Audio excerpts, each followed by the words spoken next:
এই ঢাকাকে আমার একটা দোজক মনে হয়। তবে বলছি আমি কি ঢাকায় নাই, ঢাকার বিশ্বাস বিষাক্ত। ঢাকা শহর সারা পৃথিবীর মধ্যে দূষিততম শহরদের মধ্যে, নিচের দিক থেকে প্রথম না হলে দ্বিতীয় বা তৃতীয় বা চতুর্থ। এইগুলো কি খুব আনন্দের খবর?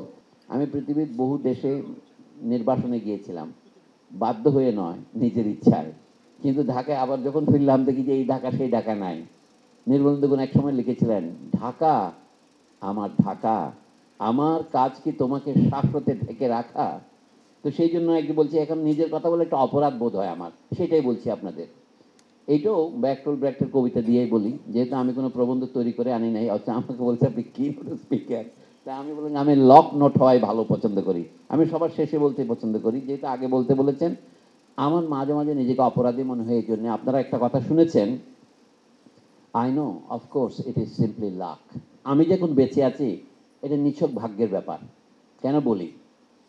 That I have survived so many friends, it is simply a matter of luck. আমার বয়সে অনেক বন্ধু মরে গেছে আমার চেয়ে কম বয়সে। আল্লাহর রহমতে আমার বয়স এখন 67। এত বছর বাঁচবো এটা আশা করিনি।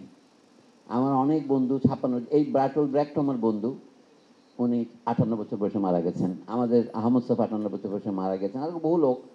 তো যারা আমার বন্ধু শিক্ষক তারা অনেকেই মারা গেছেন।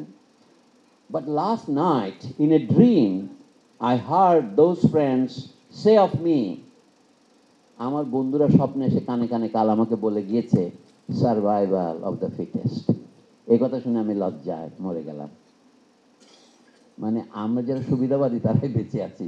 তো ঢাকা শহরে এখন যারা আমরা বেঁচে আছি, আমার মনে হয় সার্ভাইভাল অফ দ্য ফিটেস্ট, যে যোগ্যতনের উদ্বর্তন। আমরা যোগ্যতম, তাই তোমরা বেঁচে আছি। আর যারা মারা গেছেন, স্বর্গবাসী হয়েছেন বলি আমি আর কি, আমাদেরকে দোজকে রেখে তারা গেছেন।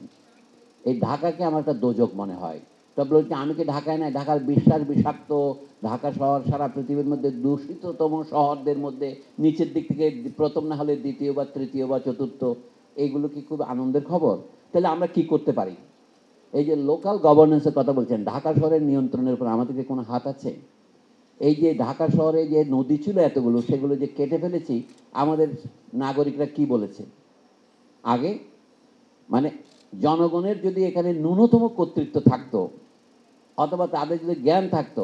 আপনি ধরেন মিরপুরে দেখেন, এখন যেখানে মিরপুরের পুলিশ ট্রেনিং একাডেমি হয়েছে তার সামনে দেখেন একটা বিরাট পুকুর। আমি একবার মাঝে মাঝে সেখানে বক্তৃতা দিতে গিয়েছিলাম, গোটা 2বার গিয়েছি সারা জীবনে। আমি যদি আপনারা এত সুন্দর পুকুর খনন করলেন কিভাবে? একজন কানে কানে বলে এটা পুকুর নয়, এটা নদী ছিল, আমরা কেটে এইটুকু রক্ষা করেছি। ধানমন্ডিটাও তাই। এই যে আপনারা হাতির ঝিল বলছেন, এইটাও কিন্তু তাই। এটা তো বুড়িগঙ্গা থেকে শীতলক্ষ্যা, অথবা ওইটাকে কি বলে, তুরাগ যোগ করা নদী। এর সর্বত্র যে এখন হচ্ছে, আমরা কি করছি, পয়সা কেটে 300 ফিট রাস্তার পাশে আবার পানির জলাশয় তৈরি করছি। নদী এপার ভাঙে ওপার গড়ে, এই তো নদীর খেলা। এটা নদীর খেলা নয়, এটা তো যদির খেলা। আমরা যে রাজনীতি করছি তা হচ্ছে এটা রাজনীতি। এই জন্য নগর পরিকল্পনার বিষয়টি নগর পরিকল্পনাবিদদের নিয়ন্ত্রণে নাই, এটা রাজনীতির নিয়ন্ত্রণে। এই কারণে আমাদের এখানে গোটা বড় বড় আবাসিক এলাকা গড়ে উঠেছে দেখেন। বনানী নয়, গুলশান নয়, বাড়িধারা নয়, সব জায়গাতে কোথাও একটা পাবলিক লাইব্রেরি শাখা পাবেন না। জনগণের একত্রিত হওয়ার কোনো জায়গা নেই।